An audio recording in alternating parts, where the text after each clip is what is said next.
Eu queria dar a boa noite a vocês quatro e depois vou explicar a dinâmica da coisa. E eu primeiro, avisando os amigos do Instagram que nós estamos lá no Facebook, na página Edgar Hübner, com a transmissão, uma live com os 4 fotógrafos olímpicos. Para começar isso, eu queria ler algumas coisas, ver algumas coisas que eu andei pesquisando e depois cada um de vocês vai abordar um pouquinho. A fotografia ela tem uma origem etimológica de fotografia que vem do grego e significa gravar com luz. A foto é luz, grafém é escrever ou gravar. A fotografia é um processo, é uma arte que permite registrar e reproduzir através de reações químicas e em superfícies preparadas para o efeito as imagens que se tiram no fundo de uma câmera escura. O princípio da câmera escura consiste em projetar a imagem que é captada por um pequeno orifício sobre a superfície. Hoje eu recebo 4 amigos, 4 profissionais, que além disso tudo que eu falei sobre a definição fria e crua do que é a fotografia, tem como modo de viver, tem como missão, tem como objetivo transmitir através das suas imagens, dos seus olhos, da sua percepção e da sua capacidade, tudo que cerca o mundo olímpico.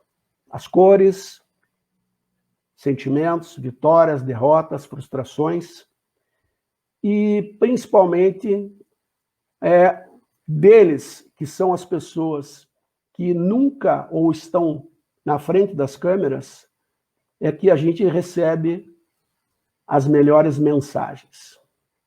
A origem da fotografia, as primeiras experiências fotográficas de químicos e alquimistas é do século lá, cerca de 350 a.C. Todavia, em meados do século X, um árabe chamado Al-Hakem Basora percebeu a natureza das imagens que se projetavam através do interior da sua tenda e passava a luz solar e ele começou a perceber isso.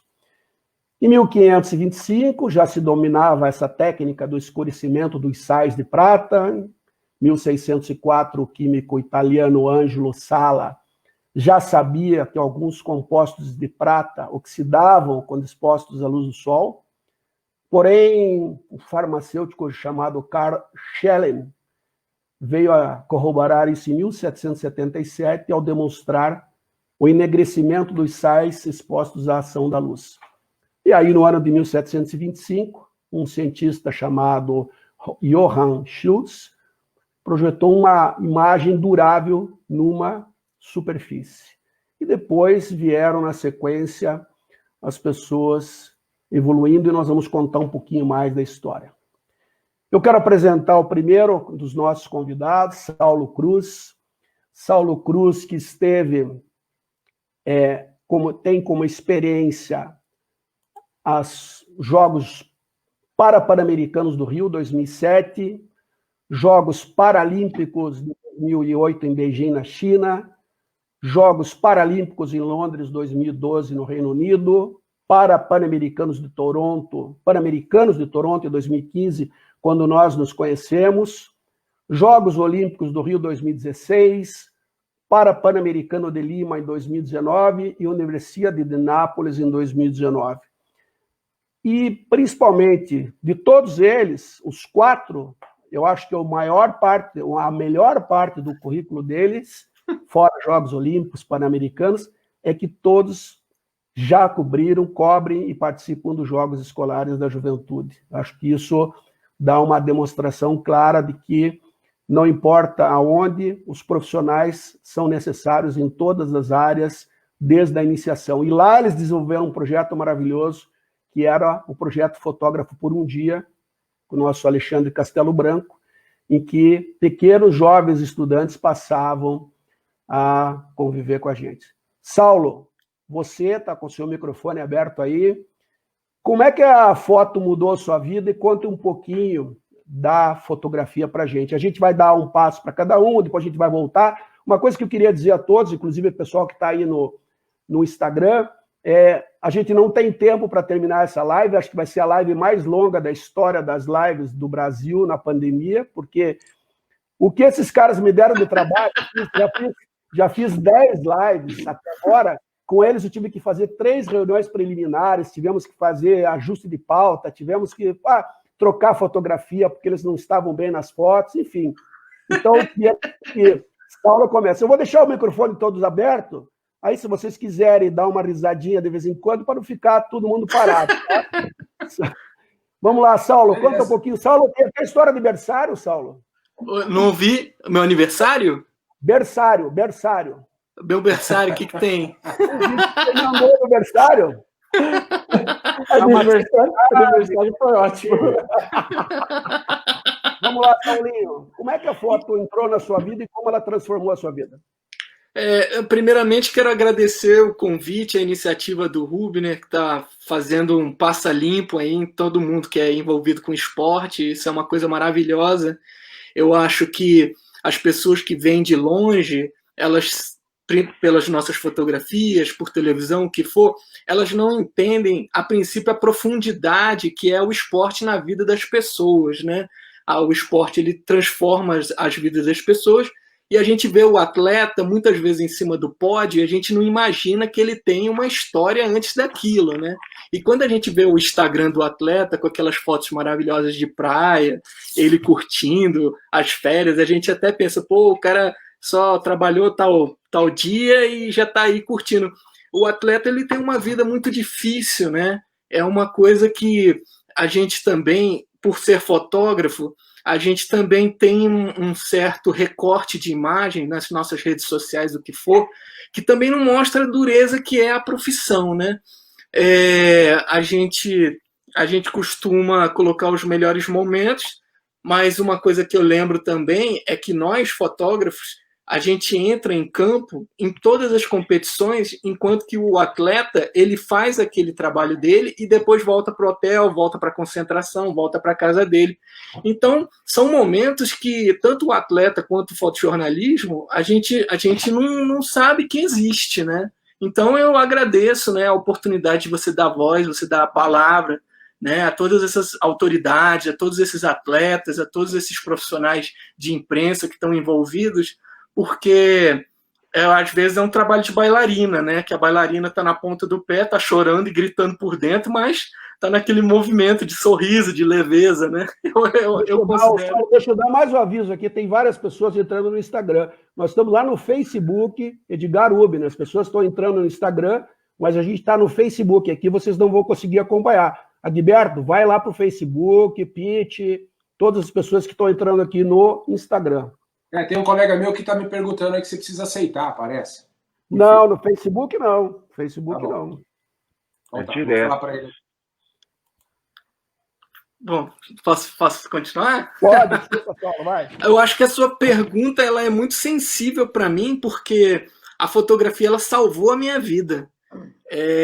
Eu venho de uma família muito simples, uma família muito humilde, e o problema principal da pobreza, ao meu ver, é que você se amputa de uma perspectiva, né? A pessoa que vive numa comunidade carente, a pessoa que vive numa periferia, muitas vezes ela não sabe do potencial que ela tem.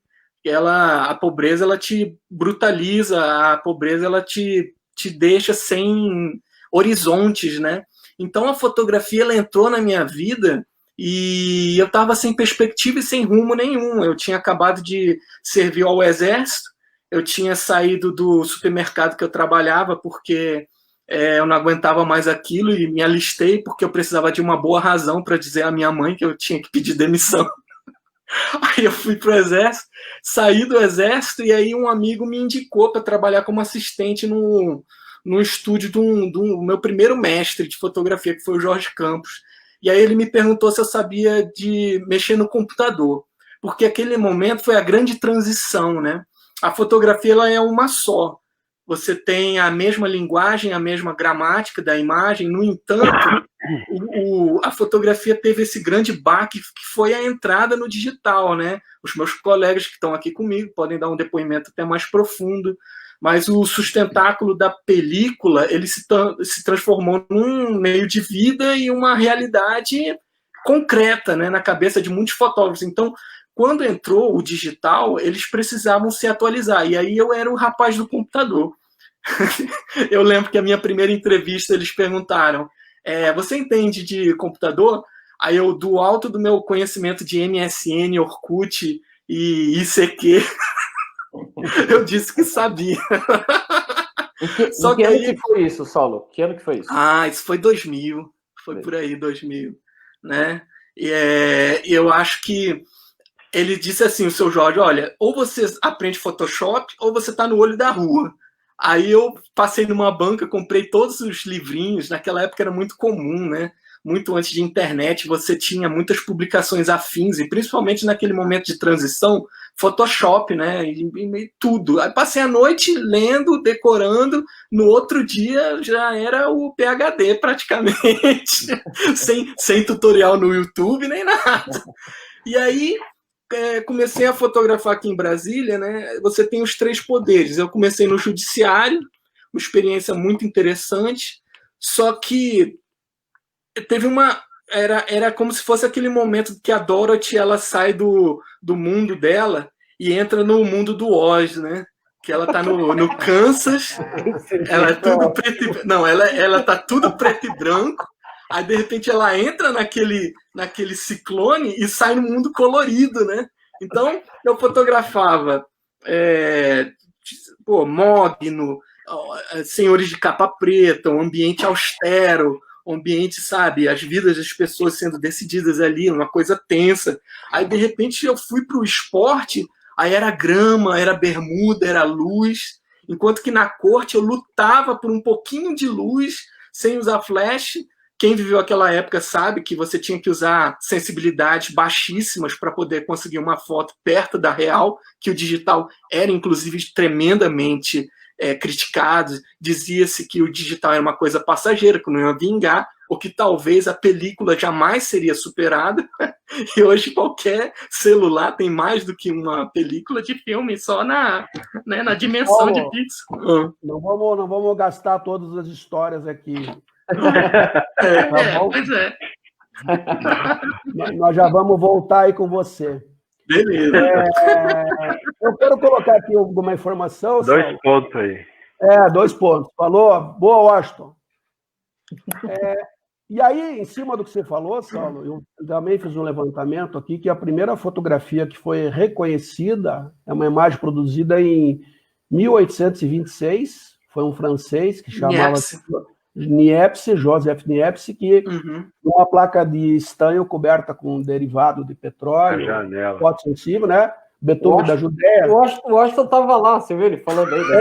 Por isso eu que abri a janela para ele. Ele queria fazer, eu falei, não, tem que fazer uma exposição, mas fora. Por isso vocês me perguntaram por que eu mudei a ordem das falas, porque eu vou falar sobre a heliografia, a gravura com a luz do sol. Aí vem a primeira foto colorida, que foi depois, alguns anos depois, em 1861. Aí depois vem os irmãos Lumière, que acabaram traduzindo essas imagens em movimento que deram origem ao cinema. Como o Washington estava naquela época, eu quero apresentar o Washington Alves, que é de Belo Horizonte. Mas ele era novinho. Ele é novinho, ele começou em 88. Ele começou em 88 com a carreira de fotografia jornalística no Jornal de Minas. Depois ele foi para a imprensa oficial do Estado de Minas Gerais. 89, hoje em dia, ganhou a experiência nas áreas de cultura, arquitetura, esportes e moda.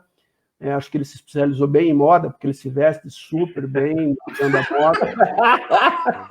Em 91, ele vai para o Estado de Minas, transferiu-se para o Estado de Minas até 96, e aí, em 96, ele cria a própria agência, que é a Light Press, que tem já 18 anos de funcionamento, não é mais. E desses 22, já deu 22. E aí ele colabora com a Reuters, com a Associated Press, com a AFP e também com jornais de outros países, Clarim, Diário Olé e tal. Ele teve em 6 Jogos Olímpicos, eu acho que pelo currículo que eu vi é o que esteve em mais Jogos Olímpicos, de todos os que estão aqui. Coincidentemente, Washington, os 6 Jogos Olímpicos que eu estive. Então, nós estivemos nos mesmos 6 Jogos Olímpicos, só que fomos nos conhecer mais tarde, além dos jogos de Atlanta, Sydney, Atenas, Beijing, Londres e Rio, também esteve no PAN de Winnipeg, esteve no PAN de São Domingo, Copa do Mundo de 2014 e Jogos Escolares. Washington, aquela fase inicial lá que você teve, aquela experiência de jornal, ela foi fundamental para você escolher a carreira, o segmento que você gostaria de atuar, porque eu entendo que, como qualquer outra profissão, as pessoas iniciam fazendo um pouquinho de tudo, até para identificar qual é a área, ou qual é a sensação. Como o próprio profissional de educação física, ele vai para academia, ele vai para aula em escola, ele vai para diferentes caminhos, e depois ele define qual é o seu melhor, ou o seu desejo de seguir. Foi importante esse processo, Washington? Ah, com certeza, né? Eu sempre brinco que a gente, hoje em dia, somos especialistas em fotos em geral, né? Então, assim, temos que fazer de tudo, e com especialização, né? Mas, cara, assim, eu sou meio que... Aliás, boa noite a todo mundo aí, galera. Eu não falei ainda, Edgar, valeu, obrigado, boa noite, Saulão. Valeu, meu. Cara, tipo a história do Saulo, a fotografia meio que salvou também a vida, porque eu tava numa fase assim, que meu pai era um cara que gostava de dar as coisas pra gente. Aquele pai brasileiro que cria o filho com as coisas, com tudo, né? Com conforto, esquece que é bom trabalhar um pouco. Então, o que acontece? Eu tive que... Ainda não. Tô de quarentena, porra. Nem banho a gente toma na quarentena. Agora vai começar a entrar os cornetas, né? Cara, sempre. Mas aí é tipo o Saulo, salvou a vida. Então, naquela quebradeira, meu pai quebrou e aí falou: porra, vai trabalhar, vagabundo, agora tem que trabalhar. Mas vai trabalhar com o quê? Não sei lá, fazer o quê? Então, vendo Sessão da Tarde um dia, vi a Bruna Lombardi vendendo uns fascículos de RGE. Me fotografe um dia, seja fotógrafo. Falei, pô, isso aí deve ser bom, né? Eu já gostava um pouco de fotografia, já tinha visto, minha tia tinha uma câmera antiga, eu gostava de brincar com aquilo. E fui nessa, e mandei ali, e comecei a comprar os fascículos, só que a grana também foi acabando, né? Porque meu pai falou, não, você tem que ser engenheiro, tem que dar mecânica. E cortou até a verba. Eu comprei 6 fascículos de 52, então não deu para estudar muito, né? Só estudei isso aí. Mas, enfim, e aí foi levando, cara. Corri atrás, comecei em jornais, comecei em balcão de loja, comprei equipamento, tinha um telefone, vendi, foi assim. E a gente vai ganhando experiência. E vou te falar de novo, essa coisa de Brasil a gente tem que sustentar um pouco assim, né? Especialista em fotos em geral, somos nós. Então fazemos esporte de manhã, instrução à tarde, moda, mecânica, lazer. Hoje mesmo estava trabalhando numa clínica de estética, passei o dia fazendo estética, com fotos e tudo. Nem almocei, nem jantei. Aliás, vou pegar tá chegando uma pizza aqui, vou comer. Daqui a pouco toca a campainha aí. Falar nisso, o relógio... Meu filho vai comer antes, não vai chegar nada aqui. O relógio toca 9 horas, tá? Só para avisar vocês. 9 horas... Vamos lá, então daí nós já vamos voltar para você. Aí eu estudei, também fui lá, uma coisa engraçada aqui, que eu vi que tem um tal de daguerreótipo. E daguerreótipo é um cara chamado, um francês, que é Daguerre, que desenvolveu esse sistema, ele criou um aparelho, que é o daguerreótipo, que é aquela caixa de madeira que era capaz de gravar imagens permanentes. Ela captava através da lente e gravava sobre o vidro. Esse cara viveu até 1851. O único problema desse aparelho é que ele era um aparelho muito pesado, então ele dificultou a popularização. Eu apresento o Wander, que deve ter usado esse aparelho na época que ele começou a fotografia. O Wander, 47 anos, 30 anos de fotojornalismo esportivo, editorial da revista Placar, jornal A Gazeta Esportiva, esteve em 5 Copas do Mundo, esteve em 4 edições de Jogos Olímpicos, 2 edições de Jogos Olímpicos da Juventude, esteve em 4 edições de Jogos Pan-Americanos, e desde 2002, queria deixar registrado que o único que colocou no currículo aqui foi o Wander, E trabalhou nos Jogos Escolares. O Gaspar também, não precisa fazer essa carinha, que eu sei que você também... Foi, eu coloquei desde Nossa, 2000, cara, hein? Meu primeiro Jogos Escolares foi em 2000, hein? Eu até perdi as contas de quantos. Então, e o Wander, inclusive... Wander, se não me engano, você fez Ilha de Caras também, fez essas Fórmula 1, tem outras coisas, não tem? Edgar, eu comecei fazendo clique da Playboy. Você sabe o que é isso? Não, não tem. Nem conhece. Playboy era o quê mesmo? Bota aí, Esporte, Fórmula 1, né? Eu ia para Bota aí. noite, eu ia pra noite fazer o flagra indiscreto da fama. Você pode imaginar o que é isso, cara? Eu ia na festa da Maiara Magri, aniversário da Silvia Popovic. Era só os lugares badalados aqui em São Paulo, era o Banana Café, Gallery. Ai. O Luciano Huck tomava conta de um bar aqui, chamava Bar do Cabral, Bar Cabral, que era uma coisa assim, e ele que autorizava os fotógrafos a entrar.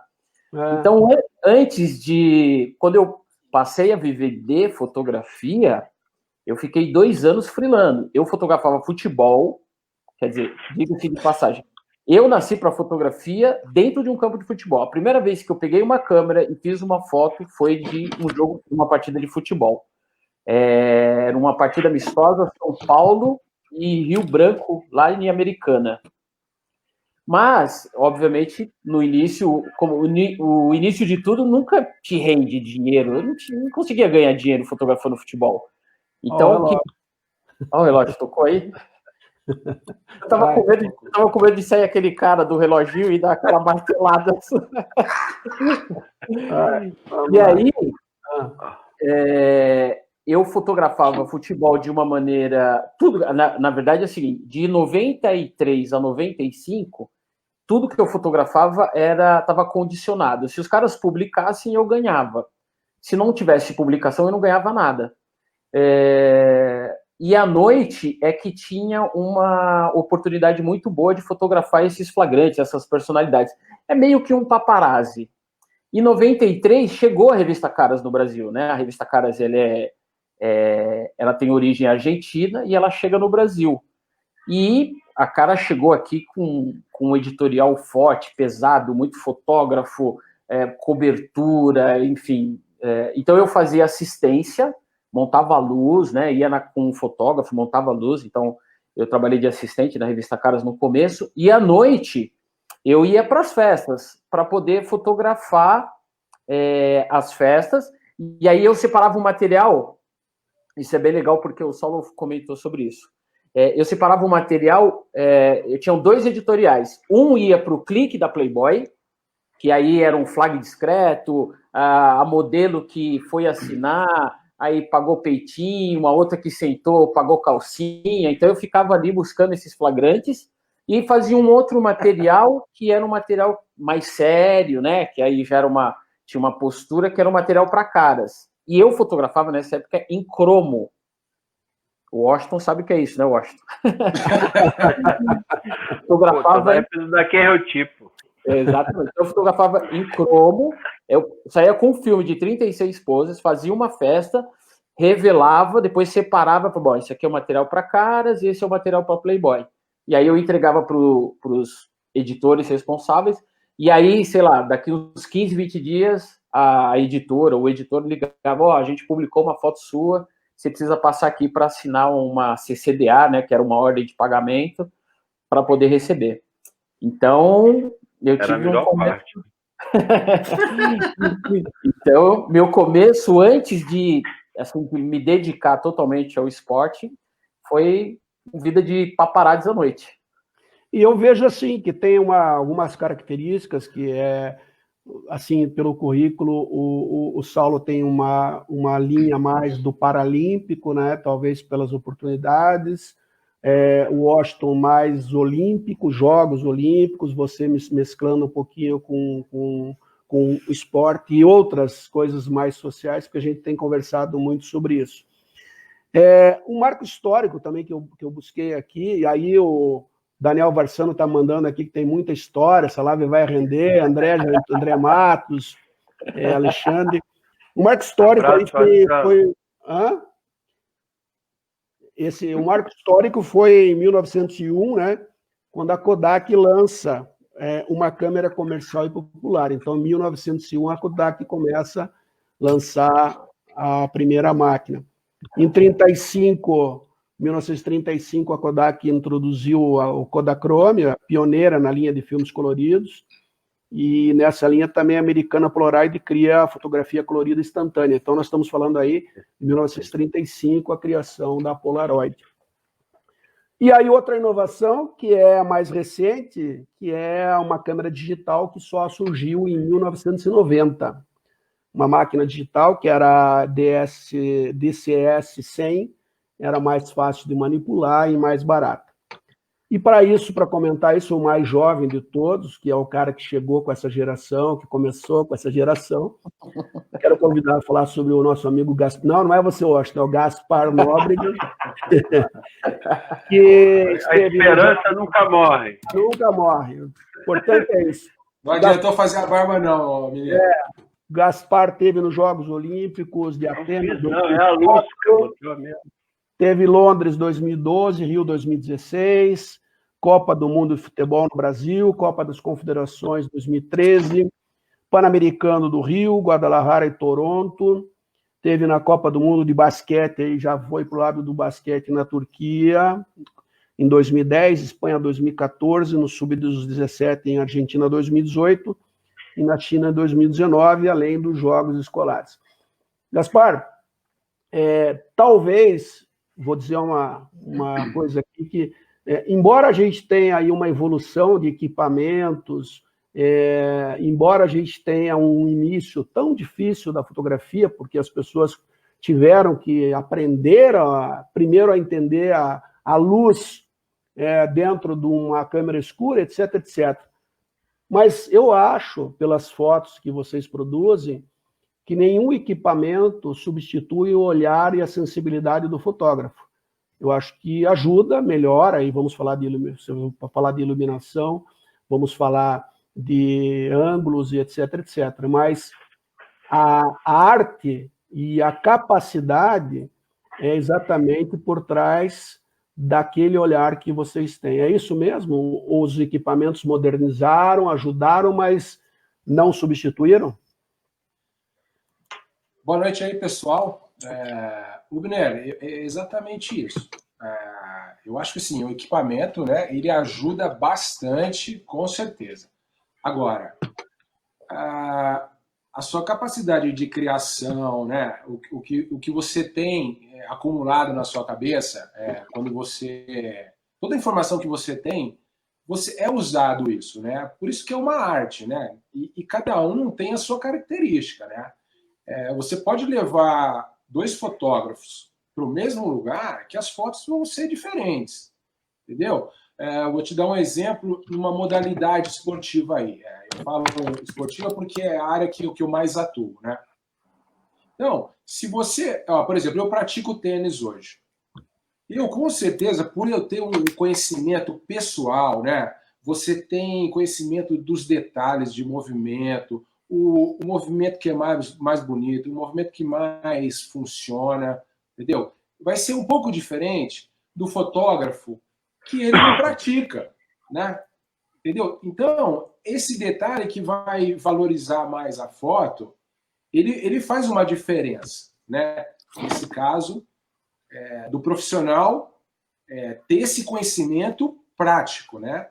Então, o cara que nunca jogou tênis, ele vai lá, ele vai perceber os movimentos padrões, assim, os básicos, mas ele não tem o conhecimento, né, de que, por exemplo, uma terminação de um saque, o cara traz a raquete lá nas costas, né? Às vezes ele não enxerga isso. Ele quer ver a explosão da raquete na bolinha. E isso, às vezes, plasticamente não é bonito. E para o praticante, às vezes, também ele não dá a mínima. Então, agora, o equipamento, ele faz boa diferença aí, né? Na qualidade de imagem, na qualidade, na precisão, no foco, né? Que são coisas técnicas, né? Então, eu acho que não salva, mas ajuda bastante, né? Não vai substituir, né, Gaspar? Não vai substituir. Com certeza. Lógico, vamos lá, gente. Vai somar, né? Eu sempre, óbvio, eu tenho certeza aí que todos vão concordar. Eu sempre falo, Quanto mais o fotógrafo dominar conhecer, aliás, quanto mais ele conhecer a modalidade que ele vai fotografar, melhor ele vai dominar a técnica e vai render um material muito melhor. Quanto melhor, né, o fotógrafo estudar a modalidade, eu tive a oportunidade até de falar isso, algo que eu nunca fotografei, e se eu tiver que fotografar, por exemplo, uma competição de esqui na neve, eu nunca fotografei. Mas o que eu vou fazer antes? Eu vou estudar a modalidade, vou ver as fotos, vou ver o que está se fotografando, e obviamente que na hora de produzir esse material, se eu perceber que é possível fazer algo diferente, eu vou fazer. Mas o que o Gaspar falou aí é totalmente verdadeiro. Quanto mais você conhece da modalidade, melhor você fotografa ela. E agora é o seguinte, acrescentando, né, não é só para o esporte, né, Wander? Qualquer fotógrafo que vá buscar fotografar, ele tem que entender aquilo que ele está fotografando. Sim. Aquilo que você falou para o esporte serve para a moda, como serve para fitness, enfim, serve para qualquer segmento, porque cada um tem uma plástica, cada um tem um movimento, cada um tem uma velocidade, cada um tem... Como exemplo, olha o material do pessoal da National Geographic, por exemplo, fotografando. Exato. Então, porque acho que assim, aliando a capacidade, o conhecimento, o domínio, o equipamento, mas tem uma coisa de sensibilidade, aquilo Exatamente. Que eu disse. O Gaspar falou, podemos estar lado a lado, dois fotógrafos com o mesmo equipamento e as fotos serem diferentes, porque ele conhece da plasticidade, da parte funcional da modalidade. Às vezes até o posicionamento... Diga, Gaspar, diga. Então, tem a questão também, o esporte, fotografar esporte, assim, você prevê o movimento, entendeu? Então, por exemplo, o futebol. Pô, o cara deu uma cabeçada, fez o gol, ele vai correr para cá. Né? Assim, tomara que ele corra para o seu lado, né? Porque ele não corre para o outro lado, porque isso acontece. Então, você já sabe, você se prepara, né? Para aquilo. O tênis, por exemplo, o cara esse cara saca e voleia. Então ele vai sacar e vai para frente. Então você já se prepara, porque você está prevendo, né, esse movimento, que plasticamente ele é bonito e tal. Então tem esse detalhe também. Isso sempre ajuda, isso é o mais fácil, né? Eu, por exemplo, já peguei situações de chegar em Santo Domingo, por exemplo, acho que vai fazer pelota vasca. Eu falei, o que é pelota vasca? Entendeu? E fiz bem, porque eu acho que também isso é um desafio, né? Esse desafio é uma fronteira que você tem que transpor, e às vezes sem a técnica, sem o conhecimento, o desafio te faz fazer coisas boas. Eu gosto muito também desse desafio. Então, de mais de 50 esportes que eu já fiz na vida, eu vou te falar que metade eu não conhecia ainda.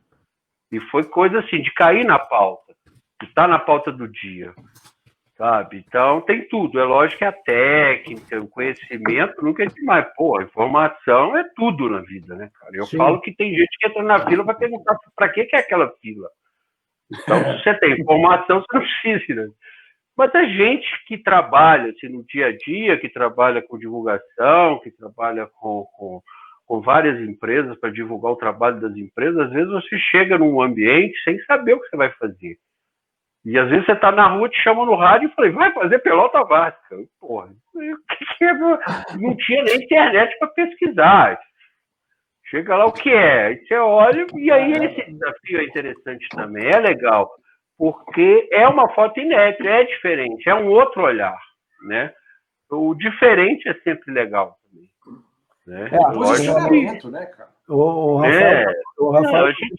São desafios, a gente nunca vai deixar de enfrentar.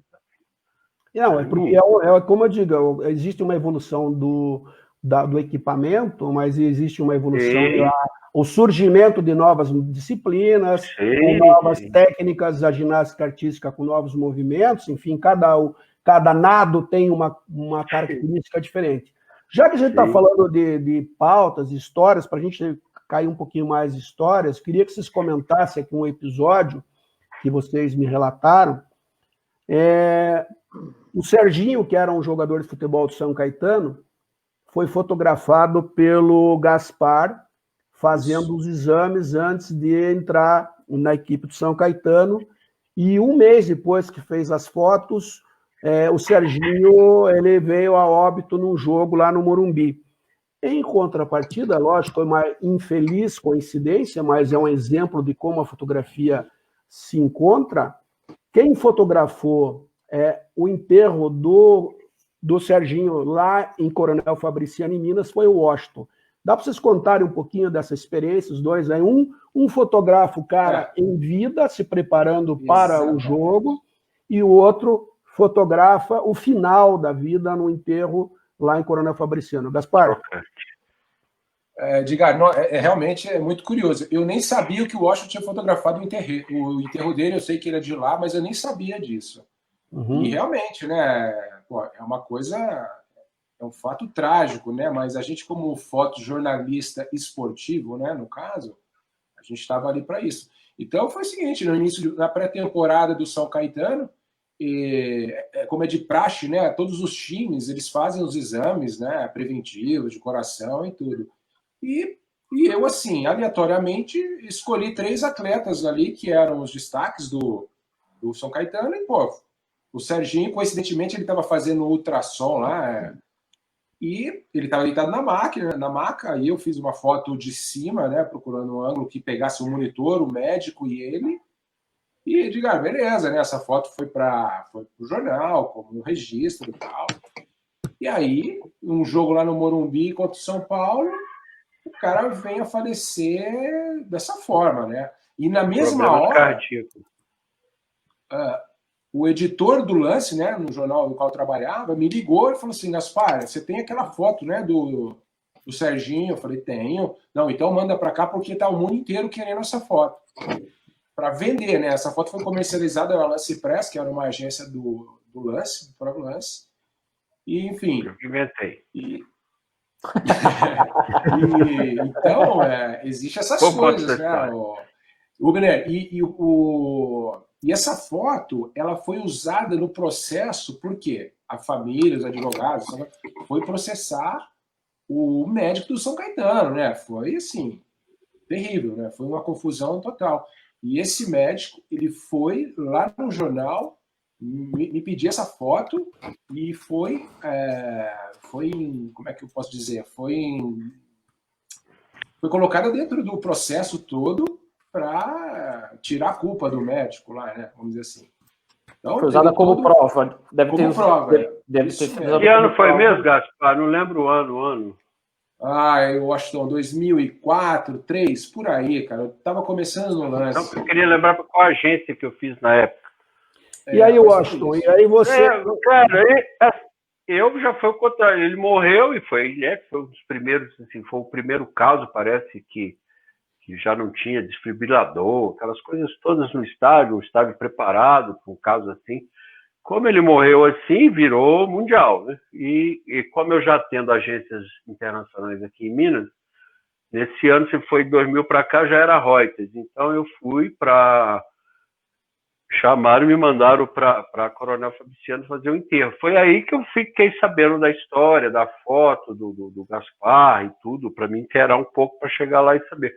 Foi um enterro chocante, né? Um negócio estranho, porque Coronel Fabriciano é uma cidade mais que industrial, assim, então ela não tem muito a ver com futebol e cultura do futebol, ela é meio operária demais, né? Então tinha esse desencontro, isso, assim, e foi de fazer o enterro, de chegar e aquele chororô todo, e a família era de lá, ele era de lá, nascido lá e tudo. Então caiu nas minhas costas isso aí. E que achei interessante, porque aí lembrei dessa história do Gaspar, mas eu nem sonhava de conhecer o Gaspar nessa época, nem sabia que ele era do Lance. E aí eu lembro dessa história até do Lance Press, que foi uma invenção meio que minha, porque aí é uma outra história. Se puder contar, eu já conto de uma vez. Conta logo, então. Conta logo. O Corinthians então vou contar. O Corinthians teve um problema, eu comecei a trabalhar com o Lance quando ele estava no computador. Era uma coisa virtual ainda. Eles estavam começando a fazer, não era impresso, não imprimia ainda. Aí me chamaram, não, em Belo Horizonte vai ser você, blá, blá, blá, blá. Tá legal. Aí o Corinthians teve um problema em São Paulo, a torcida deu porrada nos caras, os caras tiveram que fugir de São Paulo e vieram se abrigar aqui, né? Se esconderam aqui em Minas, ficaram treinando aqui, tudo aqui. E aí eu fui fazer isso pro lance, mas falava, pô, já que o jornal não existe, mas tá pagando, vamos fazer, vamos trabalhar isso aí, que legal. E eu lá no Hotel Ouro Minas, tô no elevador, chega uma senhora e fala assim, qual é o andar que tá hospedado o pessoal do Corinthians? Eu falei, por quê? Você tá com ele? Ah, eu sou a psicóloga que eles contrataram. Eu falei, legal, lá você fotografar. Ah, é, psicóloga, você fotógrafo, show. Pô, legal, deixa eu andar aí. Aí saí, liguei para a redação, falei, galera, tem isso aí, um psicólogo, os caras estão trazendo até psicólogo para tratar o time está desesperado, né? Vale isso, tá todo mundo querendo, a Folha, o Estadão, a Veja, cara, me ligou 12 jornais querendo, e eu falei, cara, apesar, mas que jornal é esse? Não existe lance? Eu falei, peraí, aí ligava pro chefe, eu falei, cara, vamos fazer o negócio, faz o seguinte, vamos inventar a agência lance, já damos essa foto e você... Então, peraí, não solta ainda não, te ligo de novo. Aí ele, só vendi a foto, aí vendi e saiu a agência lance, cara, disso aí. Incrível, né? Você não sabia, hein? Uma história casa outra. Então, agência lance. Por falar... E o lance ainda não estava nas bancas, ele estava sendo montado. Ô, Washington, você pode cobrar então uma comissão de venda de fotos aí do Gaspar, hein, meu? Agora já gastei tudo. Sou com a Barroca, patenteado o nome. Nossa. Agora, já que nós vamos falar de história, e já que estamos contando o caos, eu queria que o Saulo, que está quietinho, contasse da nossa história em Toronto, quando ele tentou fotografar o tênis, lá no pub de Toronto. Foi expulso, não é do golfe, não, né? Não, o Saulo... Eu sou especialista em ser expulso dos lugares. Não, esse foi outro Saulo. Saulo, conta como é que foi, Saulo. A experiência foi... Quando nós nos conhecemos. É uma experiência maravilhosa, né? Você está naquele primeiro emprego, a primeira vez que você tem que já fazer uma boa impressão e você já faz uma cagada, né? É maravilhoso isso. Mas antes disso, eu quero fazer dois parênteses bem rápidos. Que você pegou a história da fotografia e falou uma coisa que as pessoas não conhecem, que eu estou pegando agora na faculdade, que o meu professor Mira, a gente está desenvolvendo um livro aí que vai vir mais para frente, com fotografia, com luz, com ilustração, a gente vai fazer. Mas o que acontece? Antes do Darwin falar da origem e da evolução das espécies, o Goethe, ou melhor, o Goethe, para quem tem só o alemão, né, o pensador, ele escreveu a doutrina das cores, em que a luz criou o olho. Então, é uma questão que ele levantou de que os seres se adaptam ao ambiente para poder sobreviver uma coisa antes do Darwin, usando a luz, usando a fotografia para poder explicar. O cara criou isso, o alemão Goethe e mais um outro cara. E o segundo parêntese é que o Washington, ele é o meu objeto de estudo na faculdade. Ele é a minha monografia. Eu estou estudando esse cara, mas o que acontece? Eu fiquei 3 dias com ele. Foi difícil tirar uma linha desse menino. O Washington, só para encerrar. O Washington, ele é o maior fotógrafo olímpico em atividade. Ele está aí desde Atlanta, em 96. Assim, então, tipo, em atividade ou em idade? As duas coisas. Beleza, fim do parênteses. Você está tentando dissecar o Washington, é isso? O que acontece? Toronto foi a campanha do Brasil, né, nos Jogos Pan-Americanos, e nós estávamos hospedados na Universidade de York, e ali próximo existia um centro de tênis maravilhoso. Onde ia ser a competição oficial, né? Ia ser a competição lá, inclusive. Pô, lindo de morrer. E o que acontece? Tem uma história boa disso aí também depois. Vocês estão contando as suas histórias enquanto repórteres de imprensa livre, né, de jornal. Eu sempre vivi do outro lado do balcão, eu sempre fui fotógrafo oficial. Então, o que acontece? Você chega, então você já tem 1000 histórias para contar. Eu não tinha pego ainda a minha credencial, que a gente falou muito de equipamento fotográfico para tirar foto de esporte. Mas eu acho que o mais importante para poder tirar foto de esporte é a credencial. Sem a credencial, você não consegue fazer de Nikon, de Canon, de xereta, você não faz de jeito Não entra nem no ônibus, né? Não entra, não. É a coisa mais importante. que aconteceu? 2 garotos de ouro do Brasil estavam no tênis, estavam treinando lá, fazendo as paradinhas dele, estavam os 2 bonitos. Como é que era o nome? Era a menina e o Orlandinho. Era o Orlandinho e uma bem autona que eu esqueci o nome. Aí a gente, corre, que os caras já chegaram, já estão treinando lá. Mas eu não tenho credencial. Dá seu jeito. Porque eu acho que o jornalista também tem uma fábula que o fotógrafo ele entra voando nos lugares, ele passa debaixo das portas, ele sempre dá um jeito. Eu fui, beleza. Aí, pô, fui olhando para um lado, me rastreando, assim, passando, tipo James Bond mesmo, 007. Aí a segurança olhava para o outro lado, eu já dava outro passo e ia, né? Até o momento que eu cheguei. Aí eu cheguei lá, tô fotografando, pô. Aí os caras, eu acho que até tava o Rafael Belo, que tá observando também, ele também tava junto. Aí ele disse assim, pô, faz uma embaixadinha aí com a bola de ping-pong. Aí os caras começaram a fazer. Nossa, que foto sensacional! Eu tô lá fazendo, aí de repente chegou um cara. Quem é você, fotógrafo? Aí eu não sou fotógrafo, não.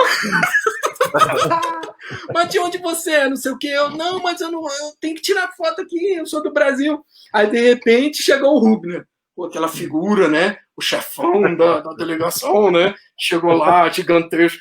Aí eu, caraca, Rubner, eu falei, bem, os caras querem me tirar daqui, cara, mas eu tenho que fazer aqui o treino.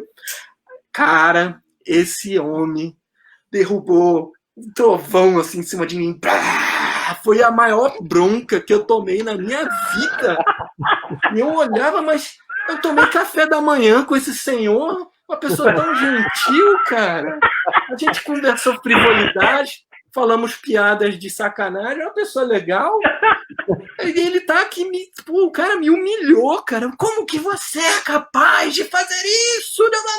E os caras da segurança começaram a ver o Rubner gigantesco, assim, eu já encolhidinho, já não tinha mostrado. Aí os caras, nossa, esse cara deve estar amaldiçoando esse cara até a 5ª geração, né? Vamos deixar eles aí, e foram embora.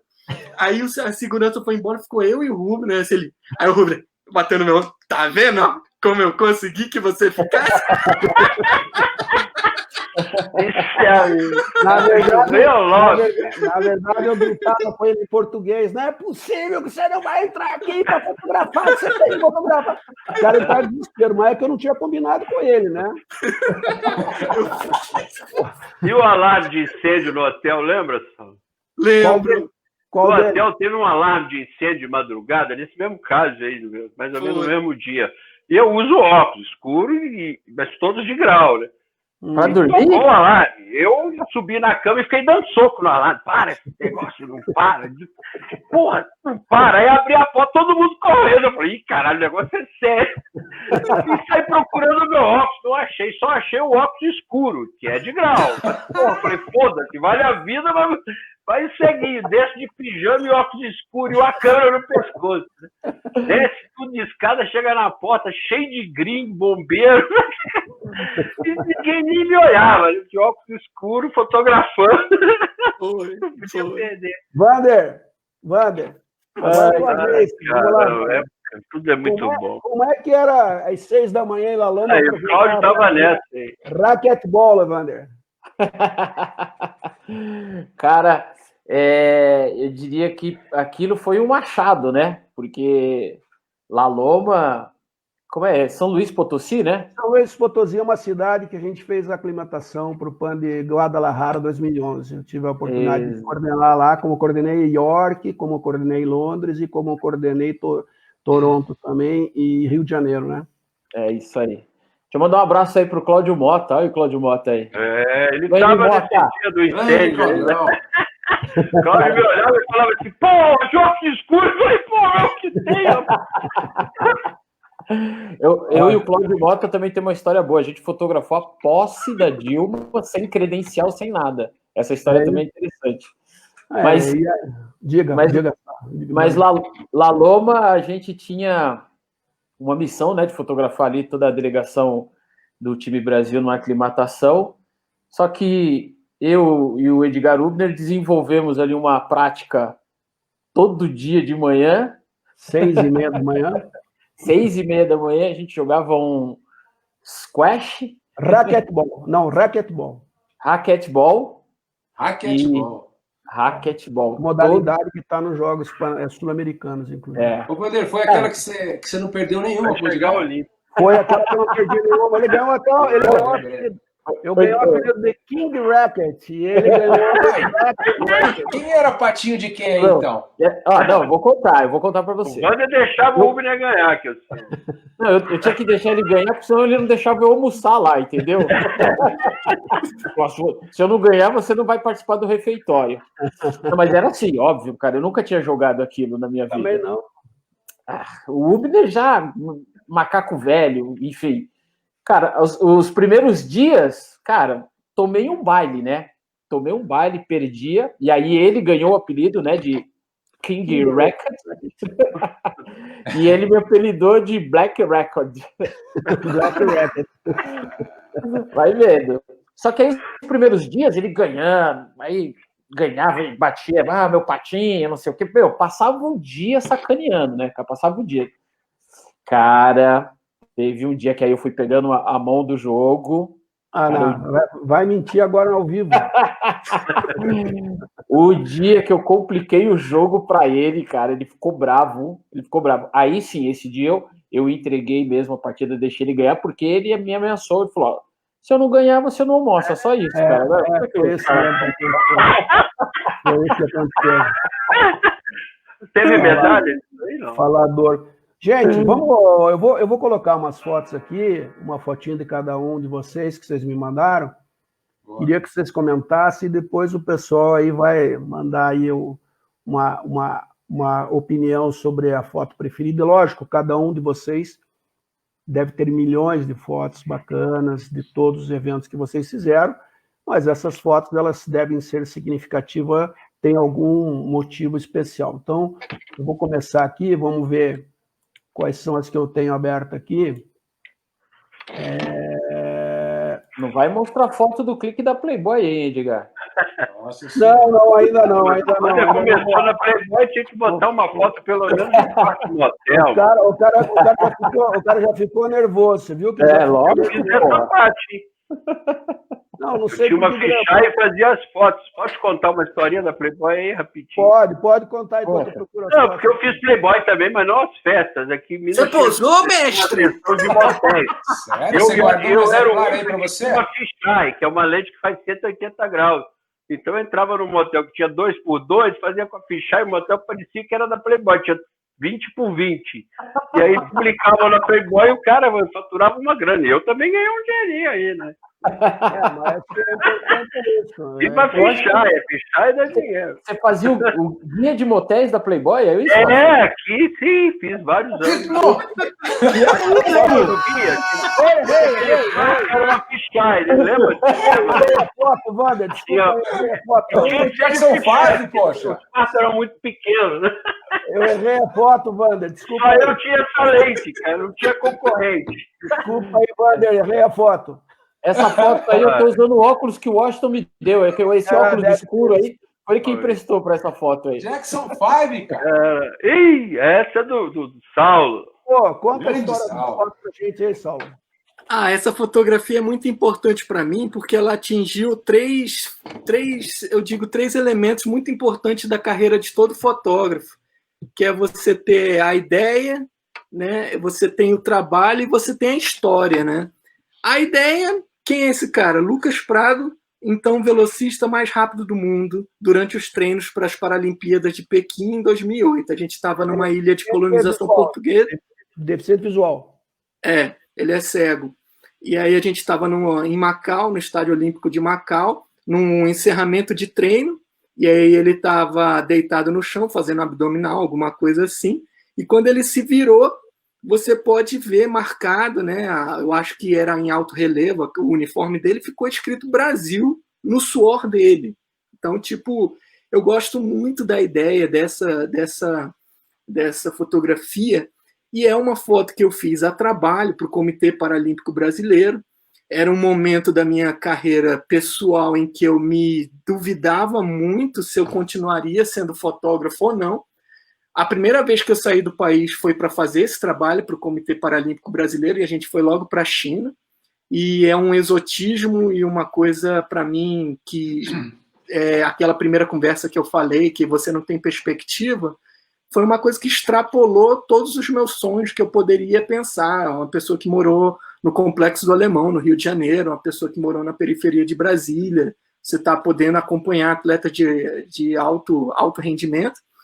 E o que aconteceu? Esse cara aí conseguiu 3 ouros. O cara foi incrível. Ele conseguiu, assim, uma façanha junto do guia dele, que era o Justino, e mais um outro, que eu não lembro o nome. Essa foto é muito importante para mim, porque ela marca o momento em que, enquanto eu não levava muita fé em mim, as pessoas acreditavam mais em mim do que eu tinha fé na minha cabeça enquanto fotógrafo. Então eu acho que eu nasci de verdade enquanto fotógrafo. Aí, depois dessa imagem, essa imagem foi premiada, essa imagem foi publicada em diversos lugares, essa imagem me trouxe assim um reconhecimento que foi muito importante para minha autoestima e para eu poder me imaginar realmente investindo e mergulhando nessa vida de fotógrafo. Eu gosto muito dessa imagem por conta esses 3 elementos que ela permeia. A ideia é uma foto a trabalho, é uma foto pautada, e ela tem esse histórico dessa pessoa incrível que é o Lucas Prado. Encontrei com ele ano passado no Parapan Americano em Lima. Pô, e eu gosto muito desse cara, assim, enfim. Não vou falar muito, mas é isso. 12 anos da fotografia. Boa foto, sensacional essa foto. Então vamos lá, vamos tirar esse aqui, vamos pegar outra aqui. Quem é o próximo? Tem que trocar o óculos, hein? Tem que trocar. Vamos para o Gaspar, então, Gaspar. Vamos ver aqui, Gaspar. Conta a história dessa foto, Gaspar. Então, Edgar, na verdade, assim, da forma que o Saulo falou, eu também, assim, eu julgo uma foto por 3 características que geralmente eu uso, né? Que é a criatividade, a plástica e a parte técnica. Ela não abriu totalmente aí, Edgar. Edgar, não abriu ainda, não está exibida toda, não. Não, tá no... Tá só no... Só a senha do banco aí, só. Né? Abriu? Não. A senha do branco. Ainda não, tá um mosaicozinho das 4. Tá mostrando todo o seu... Não, peraí, deixa eu interromper aqui. Clica nela 2 vezes. Não, deixa eu voltar, porque ela tá na mesma posição que a outra. Ela não tem motivo... Vai fazer o cara igual o cara da confederação lá. Você tem que sair e voltar. Ele saiu pra rua e voltou, né? Agora tá, Vocês já viram? Agora é assim, hein? Agora ficou bonito. Tá, então vamos lá. Então, Edgar, na verdade, assim, então a gente vai para a pauta, a gente vai para a competição com isso na cabeça, né? Quero fazer, pelo menos usar esses 3 critérios para pelo menos trazer uma foto, né, para o editor, enfim, uma foto bonita. E esse foi o meu primeiro Pan-Americano, que foi no Rio de Janeiro, 2007. E assim, o fotógrafo hoje, ele é muito limitado o espaço dele, né? Então, está tudo no mesmo lugar, entendeu? Então, é muito difícil você fazer uma foto que seja muito diferente, né? Porque está todo mundo ali do seu ladinho, o equipamento praticamente é o mesmo. Então, fica difícil. E eu fui, quando eu cheguei na piscina lá, eu falei, caramba, hein, meu, tudo igual, vou fazer as fotos tudo igual. E, fiz, né? Só que é o seguinte, aí eu comecei a andar para tentar alguma coisa diferente, um ângulo, alguma coisa assim, né? E eu subi numa plataforma lá que até hoje eu nem sei se era permitido, né? Porque em Jogos Olímpicos e em Pan-Americano você não pode dar um passo fora da faixa que os caras já... Vou pegar sua credencial, hein? Entendeu? Isso é uma restrição. Porque, mas o fotógrafo, ele tem essa coisa, né? De piloteiro, ele quer ali sempre, né, dar um passinho a mais, igual o Saulo falou. E o cara não viu. Eu subi numa plataforma lá, que lá no Complexo Maria Lenk, e fiz uma foto que, assim, é uma foto clássica, né, da natação, que é a bolha, mas foi uma coisa diferente que eu achei. E, então, além desses 3 critérios, eu achei que ela teve um valor ainda maior, porque o Thiago Pereira, ele foi campeão, né, campeoníssimo, medalha de ouro lá, bateu recorde, e se eu não me engano, ele é o maior medalhista pan-americano, né, Rubner? Você pode dizer isso melhor do que eu. Sim. Então, Acho que foi 2007 o Thiago Pereira no Maria Link, é isso? exatamente. Então, não tem uma história curiosa, mas, enfim, eu acho... Não, mas tem um valor para você, tem é o que eu disse, vocês têm milhões de fotografias, mas algumas fotos, elas têm um valor pela dificuldade, pelo início de carreira, como o Saulo contou, no momento que nem ele acreditava no trabalho dele, enfim, você... Na verdade, as pessoas vendo as fotos de vocês, as pessoas reconhecem o trabalho que vocês executam. Então, é isso. Quer dizer, ela tem a importância que ela tem. Exatamente. Vamos ver lá, então, quem é o próximo. Vamos ver se eu consigo. Eu vou pôr aqui o Washington. Vai logo que a pizza tá tocando, tem meia hora. Você vai voltar. Brincadeira. Tá inteira aí, Washington. Porra, Mineiro, você deve estar com 150 quilos. Eu não almocei nem jantei. Pão de queijo chegou, pão de queijo Eu vou morrer ao vivo. Tá inteira aí a foto? Aí vai dar ibope. Não tá, não. Não tá, Edgar. Tá parecendo pequeno ainda. A minha tá no meio aí, Ronaldinho. Eu chamava de Ronaldinho, é o Ronaldinho. Eu já abri do Ronaldinho, calma, já abri. Não, dá 2 cliques, costuma. Eu já falei que o problema normalmente é entre a cadeira e o monitor. Eu já te dei a resposta, né? Já, também. A resposta não pode ao vivo. Nesse horário, só depois das 22. Sai do meu fora. E agora? Essa foto do ela não vai abrir, isso é negativo. Porra, olha lá, Não só parece um preview. Não revelaram direito na época. Não? Não, cara. Eu tô no mesmo processo que os outros aqui, cara. Eu tô igualzinho. Clica 2 vezes em cima para ela dar uma... Eu tô clicando. Não tem o cara agora vai... Sai e volta, velho. Sai, fecha. Vou sair e voltar.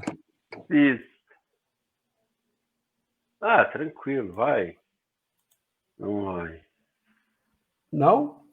Não, aqui não. Deixa eu clicar daqui, cara. Vai clicar daí. Peraí. Não, bota a do Wander, então, pra ver se vai. O problema não é a foto, é tudo... Deixa eu falar uma coisa enquanto você... Vai, a pode parte falar. técnica. O Saulo falou uma coisa interessante, que é você não acreditar no seu próprio trabalho. Então, beleza, vamos lá. Vai. Essa foto eu coloquei mais pela saudade mesmo, de ser meus primeiros jogos olímpicos na vida, e porque o Ronaldinho estava começando, ele seleção olímpica. Era aquela coisa... Atlanta, 96. Então, ele tinha aquela coisa das pedaladas e depois ele saiu. Isso aí é o final das pedaladas, né? Ele pedala e sai em cima da Nigéria, da qual depois a Nigéria ganhou da gente e nós perdemos a medalha para eles. Ficamos com bronze. Isso lá em Athens. Isso aí já é em Miami, no Orange Bowl. Mas a história interessante é aquela porque o Gaspar estava falando lá do lado a lado, o Fotão trabalhar de lado a lado. Isso é uma história de lado a lado. No dia seguinte, essa foto, na época a rede social não existia quase nada, mas o UOL já estava começando, a Folha já estava começando na internet. O elemento de comunicação mais importante nessa época era o e-mail.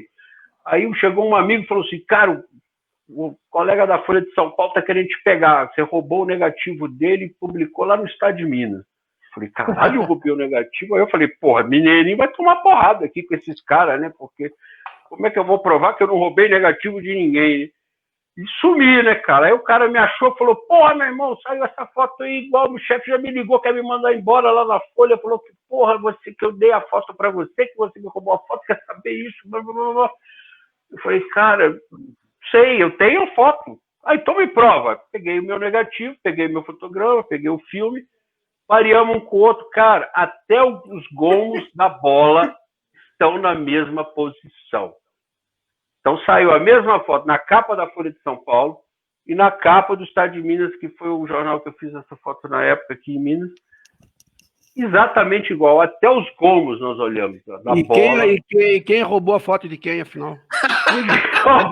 Aí a gente tinha 2 fotogramas para contar a história. Aí ele pegou meu fotograma, mandou para a Folha em São Paulo e falou assim, olha, o cara tem uma Aí ficou aquela coisa inacreditável, mas é o tal do lado a lado. Estávamos do lado, com a mesma lente, era uma 400-2.8.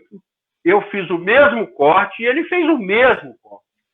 Ficou exatamente igual. Então ficou parecendo que roubou. Como a Folha era um jornal nacional maior do que o Estado de Minas, ficou aquela história de que eu que era o cara. Então, assim, interessante era isso. Mas foi mais para remeter essa coisa do Ronaldinho com a camisa 18, no final de pedalado, Olimpíada de Atlanta, início. E essa história, né, cara?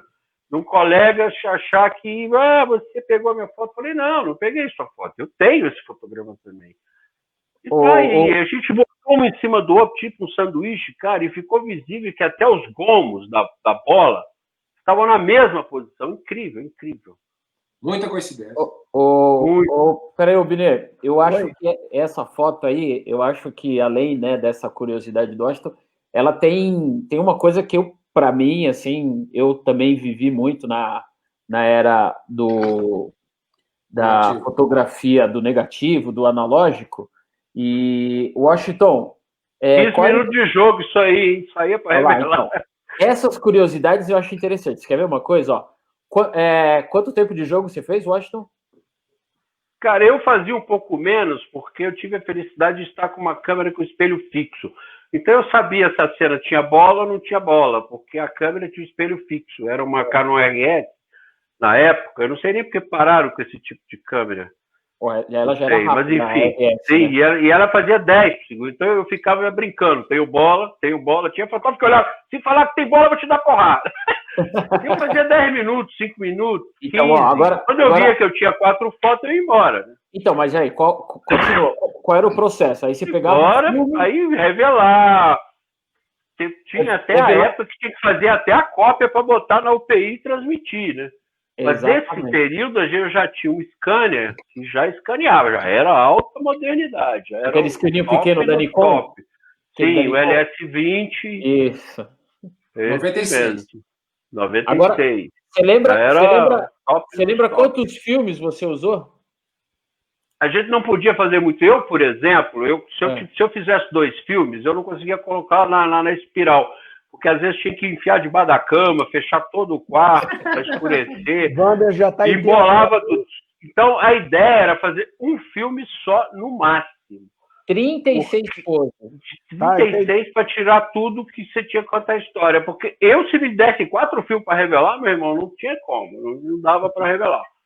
Eu conseguia revelar um no máximo, então eu fazia só um. Ainda não. O Wander não abriu, não. Eu fiz Jogos Mundiais da Natureza, e uma coisa que a gente percebeu é que na época que os Jogos da Natureza foram feitos aqui, a gente teve que fazer as câmeras escuras e colocar água para poderem os fotógrafos revelar. Está inteira? Agora tá. Então é o seguinte, nos Jogos de 97 a gente tinha que fazer as câmeras escuras, colocar água para os fotógrafos poderem fazer as fotos. Wander, e essa foto, Wander? Então, só vou voltar, porque assim, o que mais me chama a atenção nesse processo que eu acho que eu estava falando é que tem uma diferença gritante do que era o processo analógico e do que é o processo digital. O cara fazia 36 poses. Hoje, qualquer jogo que o Washington vai fazer aí do Cruzeiro, com certeza ele deve fazer aí em torno de 500, 600 fotos num jogo. Agora, naquela época, olha como o desafio era maior. Você tinha 36 poses e você tinha que produzir um material que desse capa, que atendesse o caderno de esportes do jornal, né? O Estado de Minas sempre teve um caderno de esporte muito forte. Então, assim, era um desafio muito grande. Eu lembro, porque quando eu comecei a fotografar futebol, muitas vezes na Gazeta, eu ia com filme de 24 poses. E tinha que fazer 15 minutos, render a foto, e tinha que ter capa, tinha que ter miolo, tinha que ter tudo. Então era um desafio imenso, né? Só estou comentando isso. Eram maiores, né? Eu ainda peguei uma parte pouco antes disso, que tinha as UPI, que você tinha que fazer a cópia também. Sim, porque exatamente. ainda tem essa fase do scanner que escaneava do negativo, mas teve uma época que você tinha que fazer a cópia, levar um ampliador para ampliar, botava em cima do vaso sanitário, ampliava dali, fazia a cópia, escrevia na cópia o que era, com uma caneta do cor, porque aquelas canetas, porra, que não é uma maravilha. E botava numa UPI para transmitir. E se o chefe pedisse cor, você passava o dia inteiro tentando transmitir. Qual que era o barulho que fazia o PI Washington para transmitir no foto? Porra, adorava aquele barulhinho. Era discada, né? Era discada a internet. Caralho, me expulsaram do evento com aquele barulho. Eu falava que não tinha jeito de abaixar. E tinha um volume, né? Mas eu gostava do barulhinho. Vamos lá, Wander. Vamos, Wander. Depois eu quero fazer uma pergunta pro Wander, hein, Edgar? Tá bom, eu tiro aqui a foto e depois eu deixo o Wander. Não, pode deixar a foto. Deixa aí, Wander, vai lá. Vamos lá, comentar aí, né? Na verdade, eu até postei essa foto essa semana, porque ela não tem nenhum fato assim tão relevante por conta de ser a foto. Obviamente é escolher a melhor posição, né? Eu comento isso, de estar no melhor lugar, de frente para o cara. Mas essa foto, para mim, ela tem um peso de poder cobrir uma final de 100 metros, que eu acho que deve ser a prova mais tradicional, né, de Jogos Olímpicos. E, obviamente, que poder cobrir uma prova dessa com o Bolt numa final é sensacional, né? O cara, acho que até hoje o recorde mundial, olímpico é dele, enfim. Então, isso foi em Londres. E em Londres eu estava credenciado pelo comitê organizador Rio 2016, então eu fiz Jogos Olímpicos e depois fiquei em Londres e fiz os Jogos Paralímpicos, e eu tinha uma demanda bem interessante, né, nessa minha cobertura. Eu trabalhava cobrindo os eventos na Casa Brasil, né, esse era o principal objetivo. Mas aí a gente falando do fotógrafo que não se cansa, né, que está sempre em busca de mais, de querer fazer algo a mais. Então, às vezes eu ia para Casa Brasil muito cedo e, enfim, ficava lá trabalhando o dia todo, mas sempre que terminava as minhas pautas na Casa Brasil, eu ia fazer um jogo de voleibol, eu ia fazer uma partida de futebol, e nesse dia eu tive a felicidade de poder fazer a final dos 100 metros e ver o Bolt, que eu acho que em Londres ele ganha a sua segunda medalha olímpica, né? Com o Bailey e com o Gatlin ainda, com os dois. Exatamente, que era uma final hiper acirrada, né? Muito, acho que talvez uma das mais difíceis aí para ele. Então, o peso dessa foto para mim é essa importância, o privilégio, né, de poder cobrir uma final como essa, cara, sensacional, sensacional. Bom, legal. Eu posso fazer só um alô aqui bem rapidinho para as pessoas que estão assistindo? Quero agradecer o Rafael Belo, o Alexandre Mariotto, Cláudio Mota, que também me deu uma bronca em Toronto, que eu nunca mais vou esquecer. É isso? O Cláudio Mota não deu bronca em ninguém? Não, mas Cláudio Mota é um cavalheiro, é um gentleman. Eu estava seguindo a máxima do Robert Capa, que se você não chegou perto, a sua foto não vai sair boa. Então eu estava fazendo a meio metro de distância o treino do pessoal peso pesado de judô. Aí ele bateu no meu ombro e disse assim: "Você quer fazer a Rio 2016?" Aí eu gostaria sim, chefe. Ele: "Porque se um desses caras cair em cima de você, você não vai fazer a 2016, a 18, a 19, mais nenhuma." Eu quero mandar um abraço aqui para o Vinícius, meu compadre, a dona Marlúcia, que estava comigo desde o início, e a minha esposa, que está com meu filho. Se não tivesse com ele, eu não estava aqui. Ela estava daqui a pouco. Amanhã é aniversário dele, só. Manuela. Não, é dia 24. 24, tá certo. Gaspar, obrigado. Pergunta, Gaspar? Vamos mandar um abraço. O Gaspar disse que ia fazer uma pergunta, se queria fazer. Peraí, mas aproveitar a sessão de abraços aí, queridíssimo Daniel Varsano, né? Faltou, tá aí. Grande Dani! Contar uma história boa com o Cláudio aí? Pode contar uma boa? Tem lista, hein? Não esquece, eu vou pôr aqui para vocês não esquecerem os nomes, hein? Mariotto!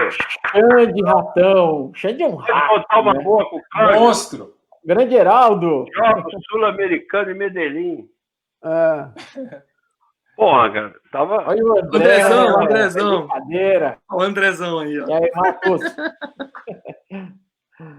Vamos lá, Gaspar, o que você ia falar? Então, na verdade, eu ia fazer uma pergunta para o Wander, assim, voltando ao assunto do negativo, né, além do trabalho do fotógrafo lá, de você ter que ter uma foto boa, você tem o processo de revelação. Você tem que sair no início do jogo e ir para um banheiro de hotel que montaram lá um quarto escuro para você, né, revelar as fotos e mandar bala. Isso era de um grau de dificuldade monstruoso. E aí você estava sempre correndo assim, nunca tinha tempo, era sempre uma correria total. Aí o que eu ia perguntar para o Wander? Tudo bem, eu comecei em 2002, no lance, era uma transição do negativo para o digital. Então, as câmeras que tinham as digitais só usavam os caras velho de guerra, né? Os caras, bom, eu ficava com essa DCS que você comentou aí, que a gente chamava de Stevie Wonder, por quê? Ela fotografava, mas não dava um preview, você não via nada, né? Você ia vendo depois. Enfim, aí veio o digital e a gente continuou não tendo tempo. Sempre o prazo do jornal fechar era limite. Então, o que eu ia perguntar para o Wander era isso. Por que quando no negativo, a gente também corria contra o tempo assim, desesperadamente? Aí, quando veio o digital, a gente falou assim, nossa, agora vai sobrar tempo, né? E não sobrava, porque o cara fechava o jornal meia-noite, no jogo das 10 horas, louco da vida que a gente tinha que mandar foto, ainda dependendo da internet, né? Que era uma desgrama. Então eu queria saber do Wander, por que no negativo não sobrava tempo e no digital continuou faltando tempo, né? E quando o hotel tinha um secador de cabelo, era uma maravilha, né? Nossa, O Wander não precisava. O secador era 5 estrelas.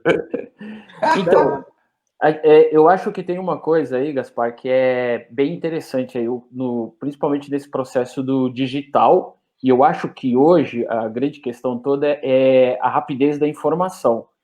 E eu vou lembrar vocês aqui de uma coisa que eu não, na verdade, eu não compactuo com isso.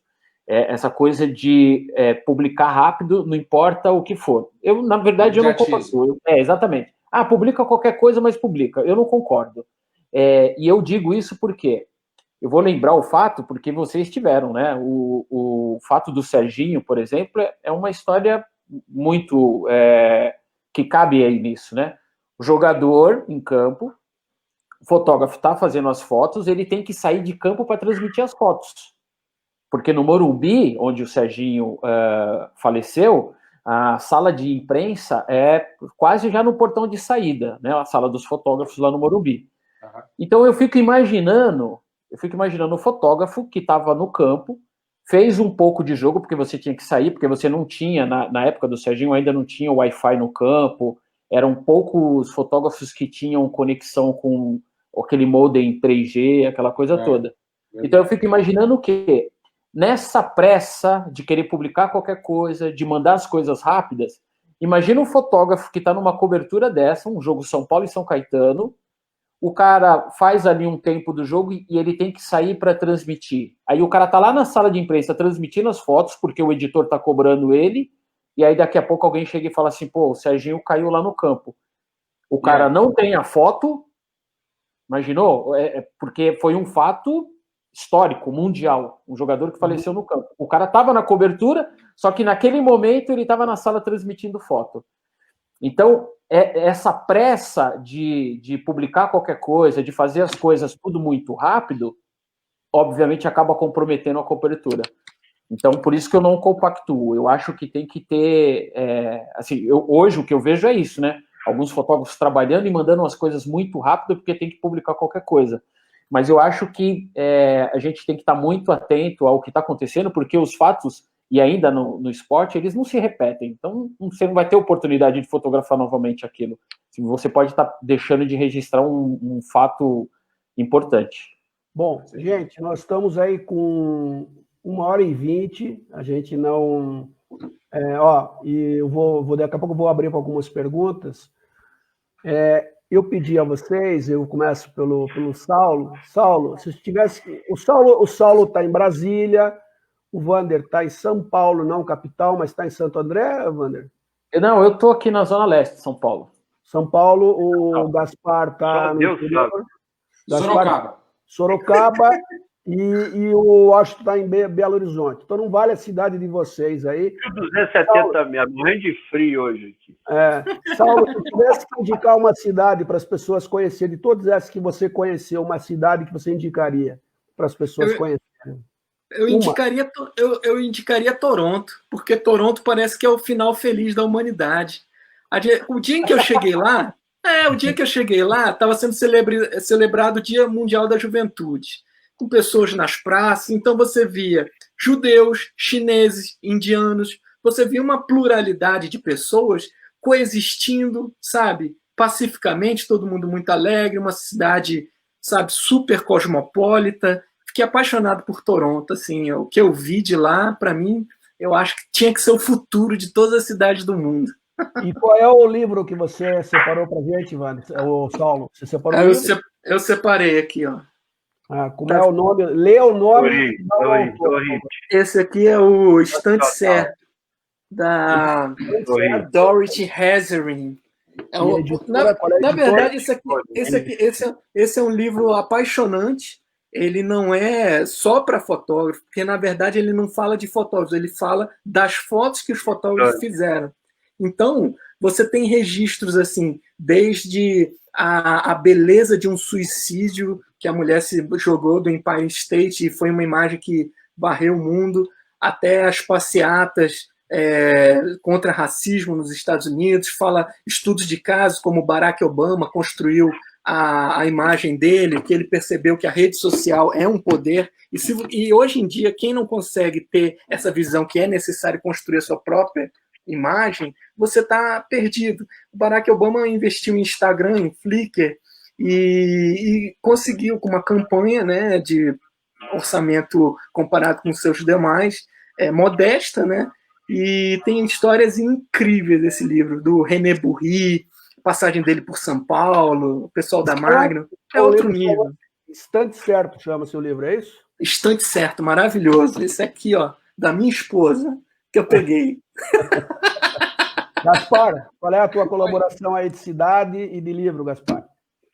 O Saulo tem razão. Toronto realmente é muito bacana, mas assim, eu conheci no Mundial de 2010 basquete feminino, uma cidade na República Tcheca que chama como é que é mesmo? Karlovy Vary. Karlovy Vary? Na República Tcheca. É o nome de espaguete.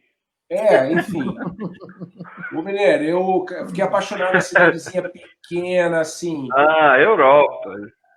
Não, enfim. Então, se você eu também ia votar em Toronto. Paulo foi o primeiro, e agora eu vou para Amsterdã. Mas aí, Gaspar, eu sei por quê. Olha o bullying. Eu escolhi um. Peraí, calma, Washington, deixa o Gaspar. Fala, Gaspar. Fala do macarrão aí. Eu cheguei na cidade, né? Eu fui até Praga, e de Praga peguei um voo até essa cidade, Karlovy Vary, e a cidade é maravilhosa. E, assim, tudo era perfeito, né? Parecia, entendeu? E eu peguei um hotelzinho próximo ao ginásio, que eu ia caminhando, era 1,5 km todo dia. E aí um dia eu resolvi ir de ônibus, né? Falei, deixa eu dar um rolê aí. Fui mais cedo. E Edgar, chegou lá, eu entrei no ônibus e eu fui pagar e não tinha roleta, não tinha nada. Eu fiquei, mano, eu falei, vixe, vamos me pegar aqui, porque o ônibus saiu, né? O trenzinho lá. Sim, o bondezinho. O bonde, exatamente. Eu falei, caramba, como é que eu vou? Aí ele parou na estação. Aí você sabe quando você fala assim, caramba, eu vou pular aqui, e o nego vai me pegar, porque eu não paguei. E aí, enfim, esse foi o acontecimento lá, e aí eu descobri depois que eu perguntei, você tem que comprar antes, enfim. Mas a cidade era maravilhosa, então eu gostei muito da cidade. E o livro que você separou pra gente, algum livro? Tem um livro do Guga, que eu não trouxe ele aqui, ele tá aqui no... não, mas qual é o livro do Guga? Como eu sou fanático a tênis, eu admiro muito o tênis, né? Eu acho que é um dos esportes mais difíceis que existe. E o Guga, né, como um brasileiro, eu sou fãzaço dele, e o feito dele é, assim, indescritível, né? talento dele sem o apoio devido, né? Que o brasileiro, enfim, o atleta, ele sofre, o atleta brasileiro, e o que ele conseguiu, para mim, é um... Então, eu admiro muito ele e indico o livro dele para todo mundo, né? Eu adoro. Já a segunda vez que eu estou lendo. Washington, agora é a tua vez, Washington. Cidade, Amsterdã? Eu já até falei, né? Cara, eu gosto muito de Toronto, eu vou estar em Toronto, mas o Saulo aí retomou. Aliás, por isso que eu falei que tinha que inverter a ordem alfabética, mas enfim. Aí eu vou para Amsterdã, que eu gosto muito, uma cidade que não tem carro, você pode andar de bicicleta, a pé. No entanto, hoje eu falei com um colega, assim, se você colocar no Google trânsito em Amsterdã, não vai aparecer nenhum carro em imagem. Se você colocar trânsito em São Paulo, então vai vir carros. Eu acho isso legal, você pode... Tem trânsito de bicicleta. Trânsito de bicicleta. Livro eu gosto desse, porque é um livro que mostra a história do fotojornalismo. Não sei se as pessoas sabem, mas o fotojornalismo ele começou mesmo na Guerra Civil Americana. Porque falaram, porra, temos que mostrar isso aí. Aí o cara ia para lá e fazia aquele massacre e publicava. Aí virou fotojornalismo, né? Porque eles tinham que dar um nome a esse tipo de fotografia. Como é o Então, nome do livro? fala muito disso. Como é o nome do livro? Eye of Time. Hã? Tá dando para ler aí? Eyes of Eyes Time. of Time. Ah. Ok, depois vocês vão me mandar. Eu comprei no Metropolitan em Nova York. Uma pechincha, diz que é R$3,99. Isso foi trazer, porque pesa 3 quilos. Gastou $100 de excesso, mas o livro saiu barato. R$3,99. E na época o dólar estava 94 centavos. Nossa, viu? Meu amigo. Puta, Eu não era nem nascido. Essa história já mostra a idade. 94 centavos do dólar. Tenta imaginar. Mostra a idade do cara. Vander, vamos lá. Cidade, Vander. Caramba, hein? É difícil, hein? É muita cidade. Mas olha, eu vou dizer. Brasil, Belo Horizonte, obviamente, mas. Vou ter que tomar uma providência, viu? Liguei o microfone do Washington. Olha lá ele falando lá. Vai, Vander. Então, o Bineiro, olha só. Eu tive uma oportunidade de fotografar uma competição de vela na Península de Troia, que é uma região em Portugal.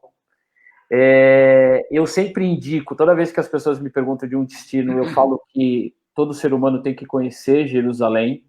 É uma cidade, tem um sentido histórico para nós, que é sensacional, então eu indico. Mas eu defino uma cidade para se viver, né, que eu gostaria de indicar, que aquilo é onde eu gostaria de viver. E eu acho que é uma cidade que tem aqui no Brasil, chama-se João Pessoa. Eu viveria em João Pessoa, porque é sensacional. É fácil, tem mar, tem tudo, né? Então, a cidade que eu indico, né, um destino a ser conhecido, tem que ser João Pessoa. Inclusive, eu publiquei uma foto de um pôr do sol lá no Jacaré, recentemente. Coqueirinho, hein? Cara, para onde você vai ali Eu conheci agora a região... Tambaba. Tambaba. Não, mas eu conheci a Lagoa do Carcará, que é sensacional, cara. Assim, na divisa com o Rio Grande do Norte, ali, a Paraíba com o Rio Grande do Norte. Então, aquela região é muito rica. Eu adoro esse destino, João Pessoa. Aliás, nós fizemos a cidade que mais vezes, junto com o Poços de Caldas, sediou Jogos Escolares. Exatamente. E, aliás, a única cidade do Brasil ao qual eu recebi o título de cidadão é João Pessoa. Então, eu tenho então é lá que a gente vai morar, pô. Isso. Pô, vem aí que eu vou te dar a chave de BH. Qual é o livro, Vander? Então, o Mineiro, o meu autor preferido é o Mário Sérgio Cortella. Eu gosto muito, já há muitos anos eu leio os títulos que ele propõe, porque é um autor que ele está sempre provocando reflexões. Então, eu já li vários títulos dele, mas tem um que eu gosto muito, que é o Não Nascemos Prontos. Esse livro do Mário Sérgio Cortella é sensacional. E aí tem um outro título dele que também é sensacional, que eu também já li, que é o Viver em Paz para Morrer em Paz. São 2 livros assim que eu recomendo. E, para quem não conhece, nunca leu, né? E eu sou um leitor assíduo, leiam a Bíblia, porque eu adoro ler a Bíblia, eu aprendi muito, eu sou uma pessoa muito ligada à fé, acho sensacional, e a história bíblica, para mim, tem um contexto maravilhoso em todos os sentidos. É o livro dos livros, né? É o livro mais publicado no mundo, o segundo é o Dom Quixote de La Mancha, que foi indicado pelo presidente da Udesur na sexta-feira. A última pergunta, o meu aí que vai. A última pergunta, começando pelo Washington, para dizer que ele não foi prestigiado, é a pergunta do Alexandre Castelo Branco. Qual modalidade, Washington, você mais gosta de fotografar? Isso é uma pergunta do Alexandre para todos, daí para a gente terminar. Cara, é muito difícil. Eu vou dizer 3 que eu gosto muito, que é a natação, a ginástica artística e o atletismo. As que eu gosto menos são os esportes coletivos. O resto. Eu acho ótimo. Vamos lá, Gaspar. Poxa, Edgar, eu gosto de 2 modalidades. O basquete, por causa da imprevisibilidade, né, que tem num espaço curto. E então, isso para mim é muito desafiador. Agora, o tênis é uma paixão, então eu fotografo um set e assisto um set. É mais ou menos isso. Vander. Deixa eu só mandar um abraço pro Caíca, cara. O Caíca entrou aí, mandou um abraço. Caíca, abração, hein? Carlos Magno, ou Caíca. Então, eu sempre disse que, para mim, a modalidade que eu mais gosto de fotografar é o futebol. E é justamente com essa mesma prerrogativa aí, porque para mim é um desafio muito grande e a imprevisibilidade do futebol é que torna uma modalidade desafiadora, né? Porque se você for riscar ali o que a bola percorre, é impressionante. E assim, uma hora tá com um jogador, o adversário toma a bola, depois ele perde a bola, quer dizer, é muito dinâmico, e eu acho que isso é um desafio muito grande. Você trabalha num espaço muito grande, você tem que dar sorte ainda, né, das coisas acontecerem próximo de você, porque se acontece lá do outro lado, às vezes você não tem. Então, todas as vezes que eu vou fotografar o futebol, é sempre um grande desafio, e para mim, dentre as modalidades, é a mais imprevisível. Desculpa, Gaspar, vai. Só rapidinho, Edgar. E a mais difícil para mim, eu só acrescentaria isso, é o handball. Por quê? Na minha opinião, o handball, os lances de expressão, eles acontecem num espaço muito pequeno. Entendeu? O time ataca e os lances de expressão só acontecem na hora que está a marcação ali. Finalizando o contato com muita gente em cima da bola. Então, você tem que ter uma precisão no foco, né? Uma sensibilidade, que assim, é a modalidade onde eu perco mais foto no handball. Saulinho. Culpa do Edgar Rubner. Fala mal da modalidade, porque é a modalidade que ele joga. Faz a quadra maior, pô. Você nunca me fotografou jogando, que eu sou extremamente clássico e fácil de fotografar. Normalmente eu tô parado no banco, é fácil. Nessa época não tinha câmera ainda, tinha. Tá bom, Juvenil. Juvenil foi bom. Então, eu gosto do lado B, né? Eu sempre, em equipes olímpicas, assim, eu costumo ser sempre o juvenil da parada. Não tem como eu me comparar a um Vander, a um Gaspar, a Washington, sempre são lendas que... E eu parafraseei o Isaac Newton, né? Se enxerguei longe é porque eu me apoiei em ombros de gigantes, né? Mas, assim, tirando a poesia, o que sobra para o fotógrafo mais moderno é sempre o que ninguém quer. E acaba que eu me apaixono por aquilo. Eu gosto de coisas estranhas. Eu gosto da parada lá do B. Então, eu vou pegar um exemplo para você. Luta romana. Coloca uma pesquisa de imagem de luta romana, luta olímpica. Cara, é a coisa mais esquisita do mundo. No entanto, existe uma tensão no início, de fração de segundo, quando os dois colam cabeça a cabeça, mas é muito rápido. E aí aqueles corpos tomam uma simetria. Nossa, eu acho incrível. Aí depois o negócio descamba para o chão, aí vira amor, vira outra coisa. Mas aquele primeiro momento daquela tensão, para mim, assim, a fina flor do fotojornalismo esportivo, assim, mas gosto das coisas mais esquisitas que você possa entender, assim, tipo bocha, sabe? Bocha paralímpica, que você tem... eu vou de encontro ao discurso do Gaspar, né? Beleza, ele enfatizou bastante sobre o esporte, mas eu me considero um fotógrafo, antes de tudo, de pessoas. Então, por ter uma convivência próxima dos atletas, eu tento ver como é aquela pessoa inserida naquele universo. Então, o meu olhar é justamente para aquele outro lado. Beleza, o esporte está ali, mas antes de tudo tem um ser humano, né, que tem uma história, que passou por uma tensão e está ali, né? Poderá. E a fotografia, o fotojornalismo é um casamento. Você vai estar nos bons momentos e nos maus momentos, né? Tipo, a vitória é muito doce, mas você perder com dignidade também é uma foto que eu acho incrível. O momento que você... Porque os atletas são metáforas de vida. Os atletas são pessoas que não têm enrolação. É um cara que tem que treinar e tem que buscar aquele resultado. Então não tem enrolação com ele. Ele é uma metáfora para mim, para qualquer outra pessoa. Então o resultado final, às vezes, para mim não é nem muito legal, mas o desafio de estar num lado B, numa coisa que é um esporte que necessita ser jogado uma luz, é um esporte que precisa, aquelas pessoas precisam ser vistas, para mim essa é a minha paixão, né? Bom, gente, eu quero primeiro agradecer já em nome a todos, especialmente em primeiro ao Saulo, que fez a nossa charge de chamada, que é o nosso homem das caricaturas e charges, foi o diferencial dessa nossa live.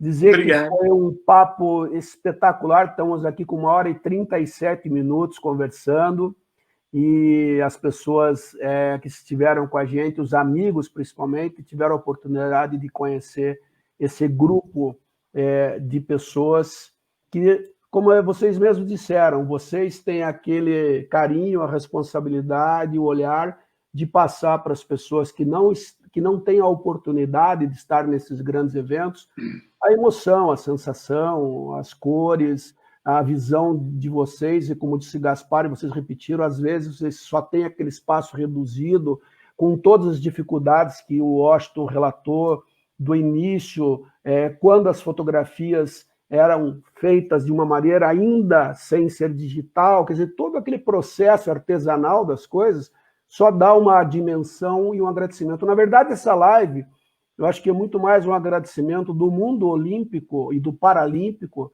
a tudo aquilo que vocês já fizeram e fazem pelo esporte. Então, eu quero agradecer a vocês, dizer da minha admiração e, mais do que tudo, do trabalho, pela nossa amizade que a gente construiu ao longo desses anos. Eu vou encerrar essa live, a gente vai ficar aqui numa resenha para a gente ainda fazer uma avaliação do comportamento de cada um, para ver se dá para fazer outros trabalhos com vocês, tá bom? Obrigado a todos, obrigado a vocês, um abraço. Valeu, Daniel. Tchau, um abraço aí, gente. Valeu, obrigado a todos aí. Obrigado.